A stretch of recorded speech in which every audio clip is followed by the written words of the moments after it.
¿Qué tal? Tanto tiempo. Acá estamos para tratar de contarles mejor un tiempo complicado como fue el tiempo de la modernidad.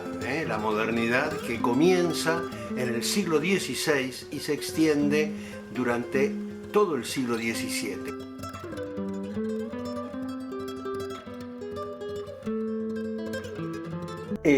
Estábamos hablando del amigo de Carlos I, ¿no? De Carlitos.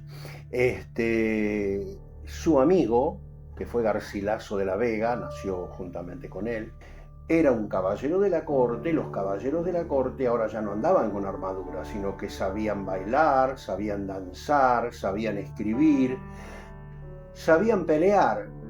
Ya empezaba a existir la pólvora, los cañones, es decir, ya los castillos en realidad empiezan a transformarse en palacios, porque las fortalezas frente a un cañón ya no tienen más sentido, porque de un cañonazo derribás un muro perfectamente bien. Entonces la vida de la corte se hace absolutamente diferente de lo que había sido anteriormente. En la vida literaria de este Garcilaso de la Vega hay un aporte maravilloso con los famosos sonetos que les decía. Esa composición literaria es una composición que lleva 2 cuartetos. Como no tengo pizarrón, lo hago con los dedos. 2 cuartetos son una estrofa de 4 versos, otra estrofa de 4 versos. Y después lleva 2 tercetos, es decir, una estrofa de 3 y otra estrofa de 3. Total, 4 estrofas, 2 estrofas de 4 y 2 estrofas de 3. Y luego tiene, porque cuando uno dice voy a medir los versos, no los medís con 1 centímetro, los medís con una forma de medida propia de los versos. Entonces no olviden que la poesía es la prima hermana de la música. Si uno lee la letra de una canción, te das cuenta que está escrita en verso. ¿Por qué? Porque tiene melodía. ¿Por qué? Porque la palabra tiene ritmo. Y así como existen los silencios y así como existen los fraseos musicales, existen los fraseos en la literatura, propios de la poesía, que no es necesario, es más, se tratan de evitar en la prosa. Cuando vos escribís una novela, cuando escribís un cuento, tratás de evitar la rima, tratás de evitar esa sonoridad, ¿no? En general. Entonces, la estructura del soneto tiene, además de esta medida que se llama versificación, que es la cantidad de versos que tiene cada estrofa, eso es la versificación, la medís en este sentido. Hay otra forma de medirla, que es en el sentido horizontal, es cada estrofa, cada verso, cada línea, cuántos tiempos tiene, cuántas sílabas poéticas tiene. Y ahí empiezan a aparecer las licencias poéticas. ¿Qué es una licencia? Cuando a vos te dan una licencia de conductor, te dan un permiso para conducir. Cuando te dan una licencia en el trabajo, te dan un permiso para que vos vayas de vacaciones. Cuando te dan una licencia poética, te dan un permiso para usar en el lenguaje cosas que en el lenguaje cotidiano no usás. Por ejemplo, vos en el lenguaje cotidiano no repetís las cosas, porque salvo que seas tartamudo o que estés repitiendo la cosa, te dije, dejá de repetir las cosas de esa manera, no repitas las frases de la misma manera. En cambio, en una poesía se pueden repetir. Y por otro lado, cuando nosotros estamos hablando, suele suceder que en una sola emisión de la voz nosotros digamos 2 sílabas, porque ¿qué es la sílaba? La cantidad de letras que vos podés pronunciar con una sola emisión de la voz. Cuando vos decís ma, es decir, estás diciendo ma. Ahora si decís mamá, yo estoy, vos decís ma, yo estoy. ¿Qué hiciste? Vos decís ma, yo estoy. El yo lo unís. Entonces decís ma, yo estoy. En ese yo estás haciendo una sílaba poética. Eso se llama una sinalefa. Bueno, no importa el nombre. Entonces, y ahí tenés la medida de los versos. La medida no es la misma que es contar sílaba por sílaba, sino tener en cuenta las sílabas poéticas y las uniones que se van produciendo entre ellas. Estos son factores de carácter técnico, lo mismo que los de la rima, que es difícil explicar, pero tienen que ver con una coincidencia de sonidos al final del verso. De esa mezcla de la versificación, de la métrica y de la rima, resulta un soneto. Fíjense ustedes. Y ahora vamos a ligar esto, lo vamos a juntar todo con el tema del carpe diem, del disfruta el día.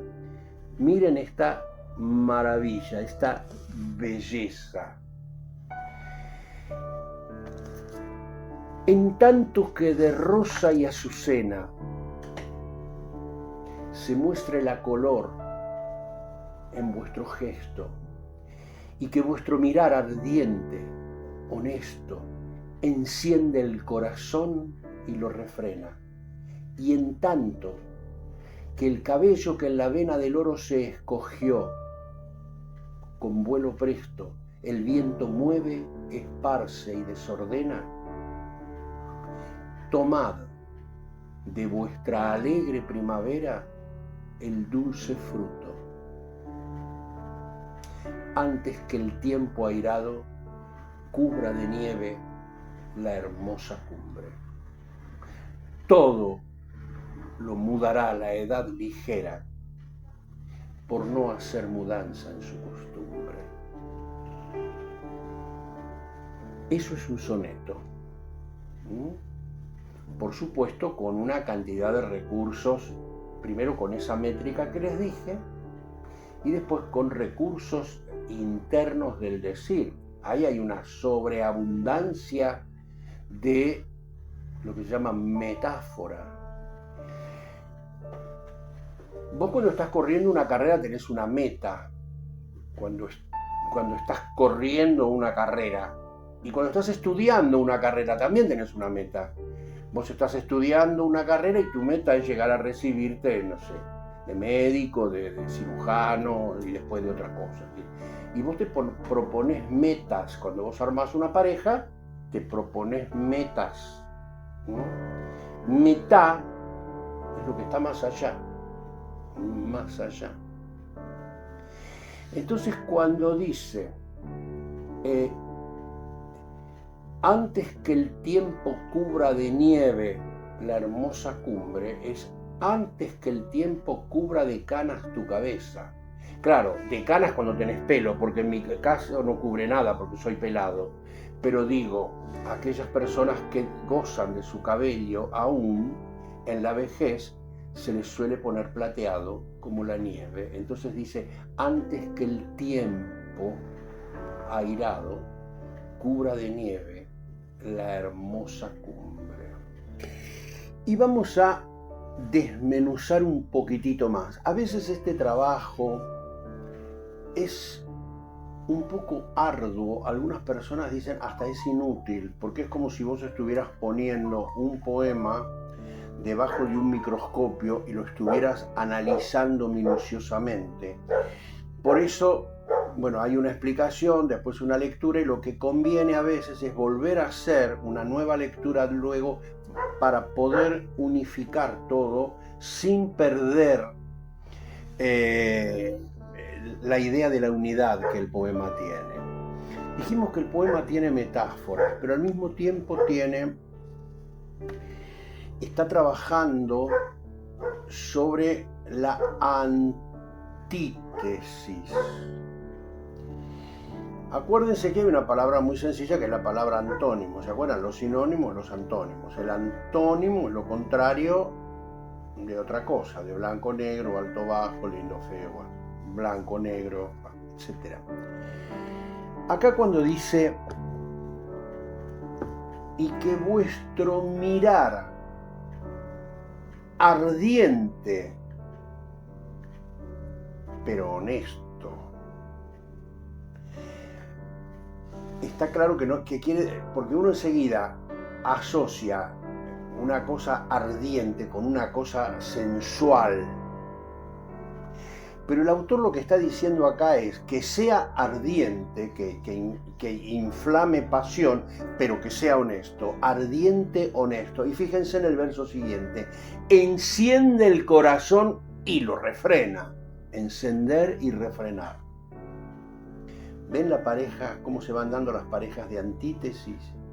Y al mismo tiempo hay un juego, que esto recordarán ustedes lo que son las líneas paralelas, ¿se acuerdan? Las paralelas, las perpendiculares y las oblicuas. Las líneas paralelas son las que nunca se juntan.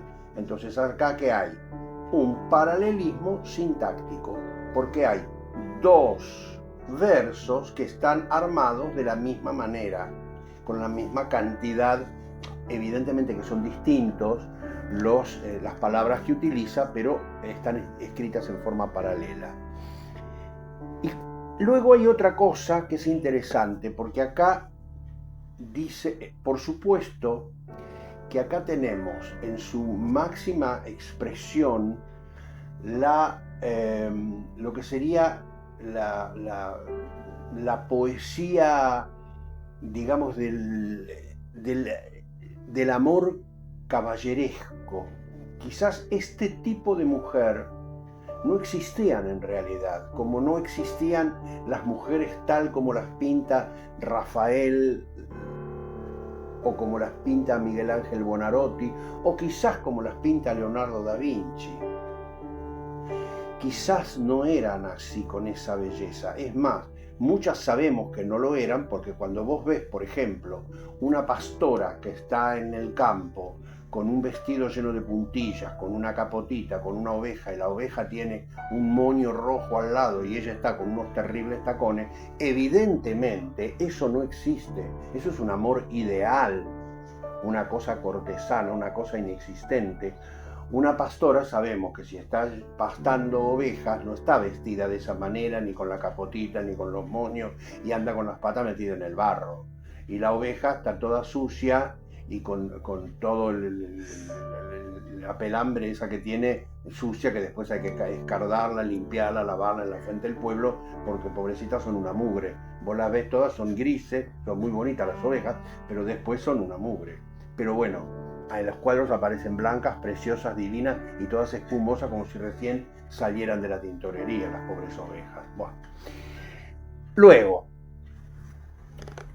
dice así, hay una gradación que son grados, como si fuera una especie de escalinata. Si ustedes se fijan, miren los detalles. Uno dice, ¿y el poeta piensa todas estas cosas que yo estoy viendo o analizando? Sí, lo piensa. No sale de casualidad. Es decir, el poeta es un artífice y tampoco es que hay un ángel que bajó de alguna nube cercana y le vino a soplar al oído un poema. Ustedes pueden reírse si quieren de la imagen porque son muy dueños de sus risas y de sus llantos, pero la realidad es que el poeta trabaja y trabaja mucho y escribe. Por supuesto que algunos tienen mayor facilidad, sus lecturas le permiten tener mayor cantidad de vocabulario, algunos son más imaginativos, son más creativos, son más atrevidos, porque se atreven. Siempre los que se atreven a hacer cosas nuevas y a romper con el esquema del pasado, primero son muy criticados, pero a la larga son los más reconocidos, aquellos que se atreven a cortar con lo anterior. ¿Qué pasa en el momento? Y en el momento suelen ser rechazados. Por otro lado, se imaginarán que este tipo de poesías no eran las que el pueblo no la leía. Primero que el pueblo no leía, porque todavía no sabían leer. Esto tenía una circulación muy limitada, generalmente era dentro de la corte y dentro de las personas que tenían un gran nivel cultural y que además sabían leer y que además podían comprar libros que estaban carísimos. Siempre haciendo referencia, vuelvo a la obra maestra del Quijote.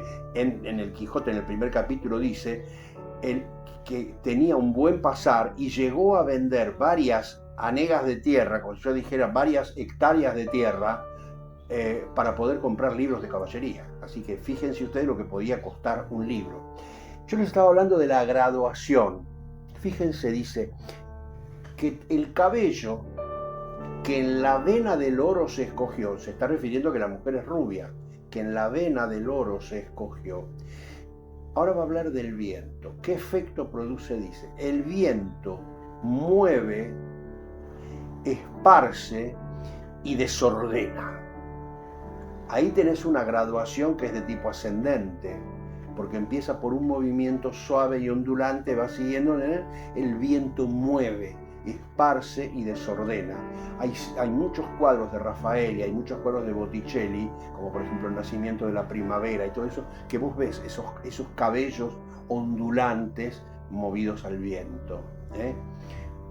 Probablemente sean de mujeres inexistentes o que existen solamente en la idea y en la mente y en la fantasía del poeta o del pintor en este caso. Pero bueno, esta es la idea de este amor cortesano, de esta cuestión idílica, pero fíjense cómo siempre se mantiene la línea. No olviden, la línea me refiero a que no transgrede ni la ética ni la moral, porque no olvidemos que estamos en un país recontra ultra católico. Entonces, la belleza de la mujer sí, pero mujer muy bonita, muy bella, muy encantadora, muy sugestiva, pero, ¿no es cierto? En ese pero, ahí es donde se ve esta cuestión del catolicismo. Estos ejemplos nos muestran cómo van transitando desde el campo de vista de la literatura esos primeros años del siglo XVI. Hemos tratado de contarte de la mejor manera posible, un poquito entretenida, un poquito enganchada con cosas que nos van pasando, de películas que hemos visto recientemente. Y ahora nos vamos a dedicar a algo, mejor dicho, no ahora, sino en los próximos programas, que probablemente nos lleve 2 programas, nos vamos a dedicar a una literatura muy particular, muy rica por otro lado, española, que además tuvo un correlato maravilloso en el territorio americano. Esa literatura a la que me refiero es la literatura de los místicos. ¿Qué sucede? Cuando nosotros estuvimos hablando de Felipe II, piensen que Felipe II es el hijo de Carlitos, aquel de que había nacido en el 1500, este asume el trono a mediados del siglo XVI y su papá, que había sido el emperador de todo aquel gran, enorme imperio, tiene 2 hijos. Entonces divide una parte del imperio, que es lo que sería Alemania, Nápoles, Milán, todo eso le corresponde a un hijo, y al otro hijo, que es Felipe, le corresponde España y América, porque América ya se había descubierto. ¿Qué sucede? Felipe, que tenía una devoción religiosa a ultranza y se transforma justamente con ese mote, se lo conoce, con el campeón del catolicismo y el que encabeza la contrarreforma. Fíjense ustedes, manda a construir un castillo maravilloso, hermoso, fascinante, que aquellos que tengan la suerte y puedan viajar a España no dejen de visitar lo que es el monasterio del Escorial. Es un castillo que es un monasterio, evidentemente ahí ven. ¿Saben cómo es? Es un castillo que está hecho en piedra gris. Tiene 4 torres en las puntas, bien puntiagudas, y que luego tiene trazados como si fuera la forma de una parrilla que deja patios cerrados en el medio. Si uno eso lo da vuelta, es una rejilla para un asado. ¿Por qué? Porque el monasterio se llama Monasterio de San Lorenzo del Escorial. Y en ese San Lorenzo del Escorial están enterrados los reyes de España. Lorenzo, pregunto, ¿saben cómo murió? Fue un mártir que murió en una parrilla. Y el monasterio del Escorial tiene forma de parrilla. Felipe II sufría de gota. Entonces se hizo construir una habitación al lado exactamente de donde está la capilla central, que bueno, no hay que hablar lo que es. Entonces, ¿qué pasaba? Abría la puerta de su dormitorio y daba al altar. Entonces él tenía misa diaria. Pero otra cosa fascinante cuando uno va al monasterio del Escorial es que te llevan a conocer la tumba de los reyes de España. Les aseguro que es algo fascinante. Está justamente detrás del altar. Bajás por una escalera, llegás a un descanso o rellano y hacia tu costado, disculpen la frase que voy a utilizar, está el pudridero, que es el lugar donde se disponen los cuerpos hasta que se pudran para después poner los huesos en una urna. Después seguís bajando, entrás a un recinto que es octogonal, cierran la puerta. Entonces ustedes piensen, entras a un recinto octogonal en un subsuelo, evidentemente no hay ventanas. Estás parado en la puerta y tenés arriba del dintel, tenés un espacio y después tenés en los costados del octógono los distintos lugares donde están los nichos de todos los reyes. Queda uno vacío, que es para él, no para este rey, no para Felipe, que es el actual, sino para el padre. Cuando el viejo Felipe, ese que renunció en nombre de este hijo, ese que le metió los cuernos a la esposa, a Sofía, que se fue de casa a cazar cosas al África y elefantes y todas esas cosas, cuando ese se muera, ese va a parar a ese lugar. No hay más espacio en ese sitio. Les aseguro que es algo fascinante. Bueno, ni se imaginen lo que es la biblioteca del Escorial, ni se imaginen lo que son los jardines del Escorial, los patios del Escorial, los salones de adentro del Escorial. Todo es muy austero, pero al mismo tiempo, dentro de esa cosa austera, tiene todo una belleza. Está tan bien hecho, es fascinante. El Escorial es fascinante. Pero lo que quería decirles es lo siguiente. Todo esto que estaba pasando políticamente no podía dejar de pasar en la literatura, porque la literatura, ¿qué es? Es como el arte. ¿Y el arte qué es? El espejo. Vos te mirás en un espejo y ¿qué ves? Te ves a vos. ¿Qué es el arte? El espejo de la sociedad. Míralo en el teatro, míralo en una película. Bueno, antes no había película. Míralo en un cuadro. Es el espejo de la sociedad, es el arte. El arte te espeja. Entonces, ¿cómo no iba a aparecer una literatura de estas características? Esta te la vamos a contar mejor en el próximo encuentro. Y te vamos a hablar de Fray Luis de León, de Santa Teresa de Jesús, de San Juan de la Cruz y de nuestra joya y perlita hispanoamericana, que es Sor Juana Inés de la Cruz. Hombres necios que acusáis a la mujer sin razón. Y algo más que te vamos a contar. Gracias por escucharnos. Si querés colaborar económicamente con este programa, podés donar desde Argentina al alias angelus.producciones, cuenta de Personal Pay, o desde cualquier parte del mundo a la cuenta de PayPal usando el usuario Angelus Domini 90. Muchas gracias.